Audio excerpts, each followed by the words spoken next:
Hello, everyone, and welcome to the Lit Up Lightworker Podcast, bringing you fun and soulful interviews with spiritual teachers with the aim of tuning you in and lighting you up. You can access all episodes of the podcast on Apple Podcasts, Spotify, Stitcher, and TuneIn. And be sure to subscribe to my YouTube channel for more videos and interviews all about finding and following your life purpose. My name is George Lizos. I'm a spiritual teacher, intuitive, the author of Be the Guru and the #1 best-selling Lightworkers Gotta Work. And today I have with me Dr. Erin Haskell. Dr. Erin is a doctor of divinity, founder of Soulciété, TV host of Good Morning LaLa and the Dr. Erin Show, international best-selling author, 2016 Global Peace Leader Award winner, top-rated podcaster, and mother. Dr. Erin, welcome to the Lit Up Lightworker Podcast. Oh, I'm so happy to be with you. You just make me so happy. You're just radiating. I'm like, give me some of what he has today. So good. I'm so excited to chat to you today all about the limiting beliefs we have about manifesting abundance and manifesting success, because we are born knowing that we're meant to experience abundance and success, and yet we have all these limiting beliefs that we learn throughout our lives that prevent us from doing so. And I'm so excited for you to share with us ways that we can use to overcome that. But before we get into the juicy parts, let's talk a little bit about your journey. What got you started on the spiritual path in the first place and got you in this position to be doing this work? I actually just spoke on this on my podcast today. It came out, which I don't really talk about my own journey that much. I talk a little bit about it, but I was a little girl that had, like we all have, we have so many abilities, I think, when we come into this lifetime. And then for me, I shut it all down because my mom said, what's going on? Tell these deities, tell all the stuff going on to go away. She thought I was possessed, right? And then the veil of life comes on and we kind of go into life. And then life wasn't easy. I came from a divorced family. I was date raped in high school. I had bulimia from 17 to 20. I had a stillborn at 22. And when I had my full-term stillborn, that's when I had my true awakening of what the hell are we doing here? And I committed to discovering our spiritual nature. So the path went all over the place. You know how it is. It's like to date myself, that was 25 years ago. So it wasn't like Venice where everyone's hanging out and, there's yoga studios on every corner and there's Hay House all over and there's all these it just was barely kind of emerging. And so I began to seek everything. I went to seminars, I read books, I, became in the leadership program of Landmark. I got my 9 rights in shamanism. I checked out Scientology. I went and just basically tried everything I could get my hands on until I really discovered what is the New Thought movement, which is understanding universal law, understanding how our subconscious is connected with divine mind and the one mind, and how it's all projecting out from our beliefs within our soul. And so, my journey's been amazing. It's been my most cherished thing. It's been difficult at times. And it's been miraculous, as you know, right? It's been great. And we're still going, right? The journey is still going on. And your work feels like so rooted to your experience because you've been through hell, you've been through so much, and therefore you've learned, you've been indoctrinated by all of those limiting beliefs that society gives us, especially with all the traumatic experience that you've been through, and you were able to overcome them and find abundance and find success. So I was wondering, what are the top limiting beliefs in your experience that you had or that your students have, that people have in general, that sabotage the manifestation process, particularly as this relates to success and abundance? Yeah, human beingness is actually very predictable. We're all really the same at the core. So after working with top celebrities, top CEOs, single moms, all different types of people, we all have generally the same limiting beliefs, which are, I feel different, I'm not enough, I'm divided, something's wrong with me, it doesn't matter anyway. They come down in different phrases. We actually call them commands.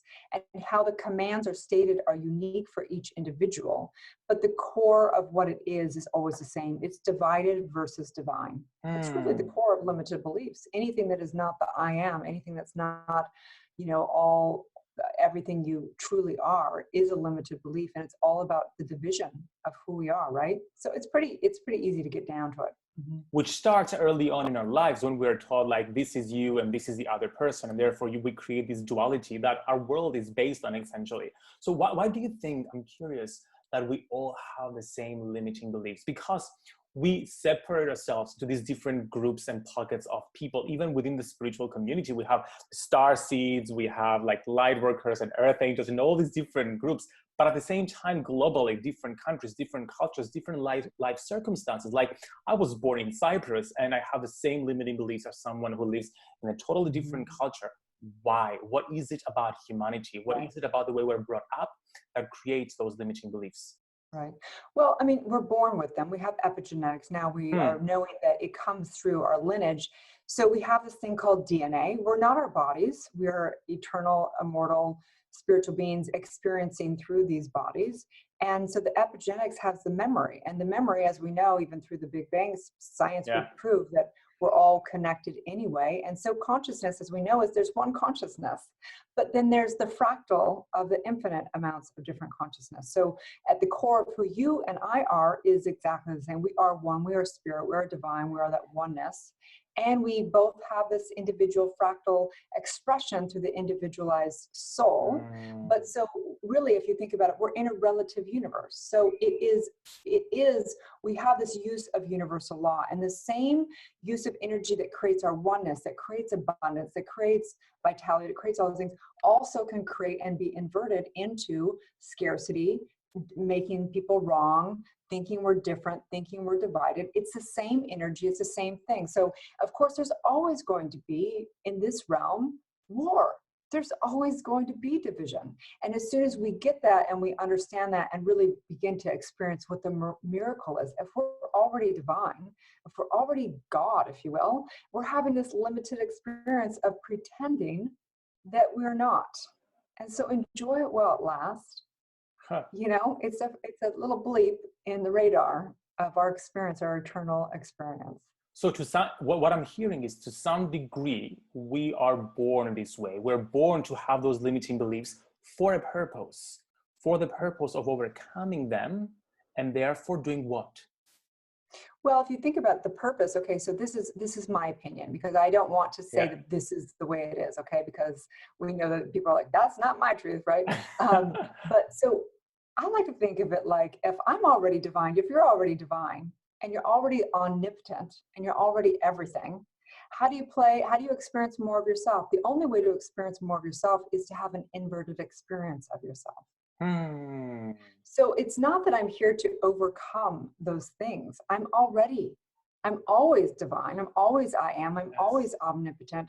So I'm really here to experience a deeper depth of the experience of myself. So it's not about overcoming. In fact, enjoy feeling limited. You know what I mean? And enjoy the entanglement of consciousness. Because it's just a more expression of you, right? So it's just a choice whether you want to experience being divided or being more divine. It's all good in that we say that, meaning that we want to experience harmony, but at the same time, we won't know harmony until we know chaos. It's so comforting and quite liberating, actually, to know that it's okay to have all those limiting beliefs, because we're just having, as you said, an inverted perspective of who we are.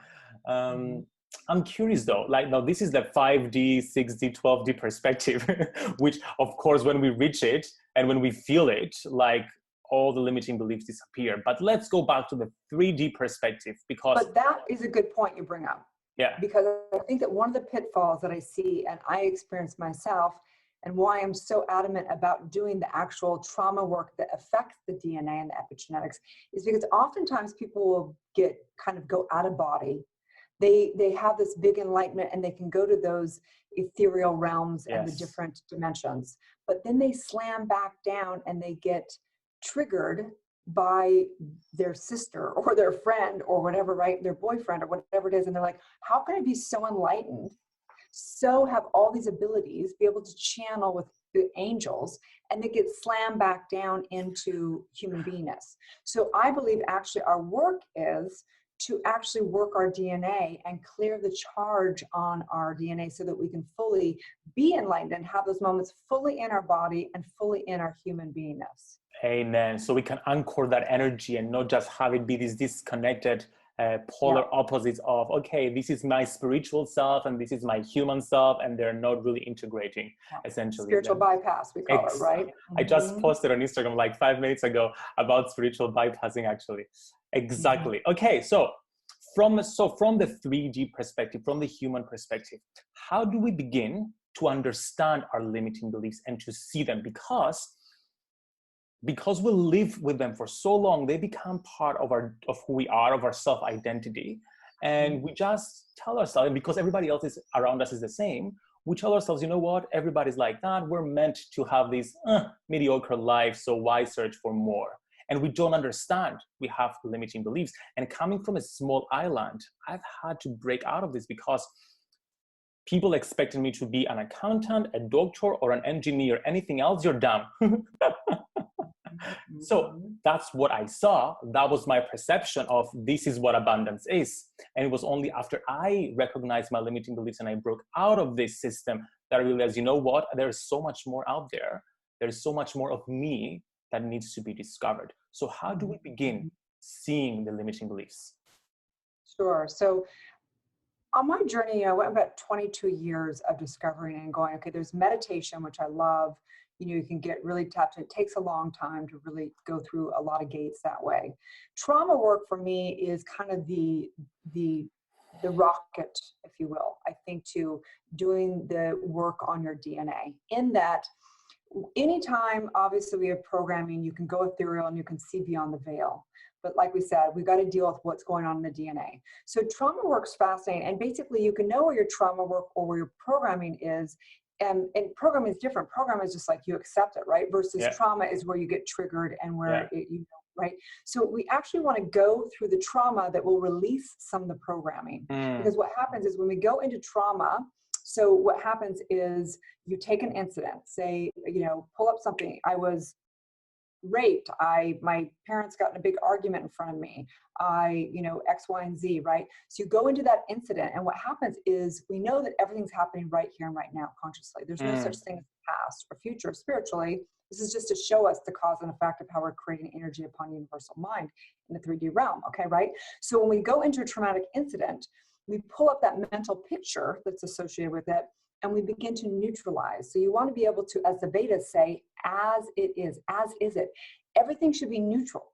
If there's something in your past, quote, quote, that you feel triggered by, that you feel you're the victim of, that you feel like you can't be the cause over that issue in your life, then we know that that's an indicator where there's trauma. And wherever there's trauma, there is a command, because the subconscious mind is programmed through vibration.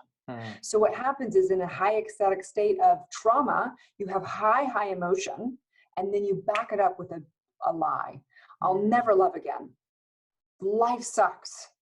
Whatever it is, everybody leaves. And then it's a command, and the subconscious mind is like little soldiers down there that just say, and so it is, no matter what you say, right? So it's important that we release and neutralize our traumas and release those core limiting beliefs, those big limited beliefs that are allowing us to begin to even get into what is really my truth, the programming. Because if we can't even begin to get the top layer of this peeling it back of the onion, then we can't even get down to freedom of choice of what we want, what program we want to keep, and what we don't want to keep. We're really just reacting in life. So the trauma work is really the number one thing. I have a process called E4 trauma method, and I have just witnessed myself, and then I've witnessed so many clients doing that work first, and in that they realize it's like a big enlightenment moment where they're like, oh my gosh, I decided that limited belief, and that limited belief has been playing out in all areas of my life. And in that moment, they also recognize how they can potentially declare something that is the truth and declare something that's expanding into their life. So we're basically starting from a trigger, something that comes up, something that triggers us in the moment, and then we interview that trigger and we go deeper and we try to unfold what has been going on there, and therefore reaching the trauma, which is the limiting belief. has created, we don't essentially. want to analyze it. One of the pitfalls, as you know, of spiritual people is they sit and they analyze it, the dead horse. You know what I mean? Without doing the actual work. It's not an actual process of analyze. It's actually quite the opposite. The E4 trauma method is E is first for experiencing it. You go and re-experience it. Number 2 is evaluation. You don't evaluate it. You don't put a story around it. You don't put any limited meaning around it. And then number 3 is emotion. You fully feel the emotion without resisting the emotion, because what we resist persists. And then number 4 is we get to the enlightenment, which means we get to see what commands, which limited beliefs, and what new possibilities are around there. So we want to experience it over and over again till it's completely neutralized, till it's as is, as we will, and we have wisdom. Trauma minus emotions is wisdom. That is a powerful formula right there. Now, I have a question, because we're talking about manifestation and there's so much talk around, don't be negative, don't think negatively, don't feel negative emotions. What is your perspective on allowing ourselves to feel negative emotion when doing this work and not having it influence our manifestation practice? Right. I love this question. And I think it's something that I'm all about. Of course, what we focus on expands and what we don't focus on diminishes. But the positive movement has been a big it's a pitfall, because it's like trying to be positive when you have not healed is really resisting, and it just is never going to get you where you want to be. Denial. It's going to rear its head at some point in time. So the emotions, we have to recognize that emotions are the intelligence. I love when I get pissed off or when I get upset, because I'm like, I'm not living my truth. This is like a total guide to, push me and propel me towards doing my inner work or towards living my truth, So we don't want to resist the emotions at all. In fact, we want to go, oh, great, there's something coming up. Do I need to go in and do trauma? Do I need to reprogram and shift what I think and my expectations of what people, places, and things are? Or do I also recognize, this is no longer my truth. I know exactly what my truth is. So bring on the emotions. I love it. I love that. Okay, so now we've identified the limiting beliefs. We know we have to do the work to overcoming them. What is an easy practical step that we can use, that someone listening right now can start using before they go through the 4-step process to start the process? Of trauma? Yes, to start the process of releasing the trauma or the limiting belief. What is it? A simple technique or process that can get people started right away? I think, the first step, in my book I have it, and in Soulciété, we live by 4 principles. And the first step is waking up and deciding. So the first step, I think, is to just kind of become aware of your life and start looking at what the mental equivalent is. What have you created? What's working for you and what's not working for you? Maybe you can take a journal on it. We're here in all relationships are discover what we like and how we relate to it, what we do like and what we don't like, how we relate to people, places, and things in life. The gap of suffering is wanting people, places, and things to be different than they are. So when we begin to just look around and begin to take inventory of, this part of my life somewhat works. This part does not work. It's like, I remember a mentor, he was so funny. He would congratulate me. I'd be like, I'm so upset right now. My ex did X, Y, and Z. And he was like, congratulations on creating the experience of being upset. That's masterful. You know what I mean? So begin to just wake up and begin to look around and recognize what you've created for yourself. No one else created it. This is all of our karma. Everything going on in the world is all of us. So what have you created, and what do you like, and what do you want to recreate? This is the first step for sure. Oh, I love that. And I love you mentioning that we created whatever is going on in the world right now, because it is all our collective consciousness just vibrating and creating stuff in the world. And we just have to own it and stop blaming other people for it, and just realize that instead of blaming society, we need to realize we are society, and therefore we are to blame. We are the individual, we are the collective, and we are the cosmic. Indeed. Okay, so let's say we've done the work, we've overcome the traumas, the limiting beliefs, and now we're ready to attract abundance and success. What is your top manifestation tool to doing so? I love that. Well, we know that we're manifesting 24/7. It's not like you can't manifest. You're manifesting all the time. The greatest thing is embodiment. You know that. I mean, it's like, who do you need to be the mental equivalent of what you want to experience? You know, oftentimes clients will come and they'll say, I want to meet Mr. Right. I want to be rich. I want to be hot. I want to be, you know, the man. I want to do all that. It's like, great. Well, are you all those things as well? You know, are you somebody that he would want, you know? And what, you know, just the mental equivalent. You want to become a multiple millionaire? Well, do you have the mindset and the skill set? Are you willing to do what it takes to embody all that work? So the number one thing is, there's only one thing to ever manifest. It's embodiment. Oh, I love that. That is a question that I always ask myself. I think I learned that from Marie Forleo, which is, if you were the top in the world, how would you react? How would you feel? How would you hold yourself? How would you act? It's really all what you're saying, like embodying, feeling what it feels to be like that, and therefore acting it and being it. I love that. Yeah, she's a great example of that. You know? Yeah, she does that. She has helped so many others by showcasing their work as well. She brings value everywhere she goes. She is consistent. She embodies the mindset and the skill set. She is the embodiment of what it means to really have success. She's got great relationships. I mean, I don't know her personally, so we don't know what's behind the scenes, but from out here, it's looking like she's embodying all of it. Mm-hmm. I love that. A great way to end with Marie Forleo as like an example of that. Yep. All righty. Thank you so much for this fabulous information you've shared with us. It was short and deep. We went deep into the trauma, the limiting beliefs, and also how to take all that, how to take these lemons and turn it into pink lemonade. Yep. And just I want to say thank you for everything, and all the light workers. Keep bringing your light, but also get grounded in the body, right? Yeah. Because we need grounded. We have a lot of woo-woo out there. Yes. And it's great, but we also need to deal with our human beingness. So yeah, amazing. Something I say in my book, Lightworkers Gotta Work, is that to truly be a light worker, we first have to be shadow workers, to go into the shadows, do the work, and then work the freaking light. Erin, where can people get your book? Can you talk to us a little bit about it? And also your Soulciété leadership program. Yeah, amazing. I'm across all social media as drerin.tv. So it's DRERIN.tv. The book, actually, I have a free community called Inner Circle in Soulciété, where we have support calls. It's the free book. It's 40 guided meditations. We have a whole, it's so much content, and they're great. You can get it all on there. You can also go in my bio, and all the links are there as well. The book is on Amazon as well, called Awakening. It's a 40-day guide to really discovering the truth for yourself. And we have so many free gifts and things. The leadership program, we certify a lot of women in particular. We do have some men now. I'm so excited, and becoming certified as spiritual coaches. And we're just launching our spiritual practitioner and ministerial program. But we do have a leadership program for people who are soul-based entrepreneurs that are bringing their businesses online and scaling it. And we have a really great deal right now because of everything going on in the world. We've had to, adjust, because I believe right now the world needs truth more than ever, and all of us are doing overtime to help develop people.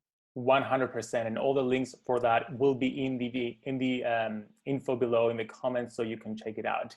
Dr. Erin, thank you so much for joining us on the Lit Up Lightworker podcast. Wishing you a lovely rest of your day. Oh, thank you so much.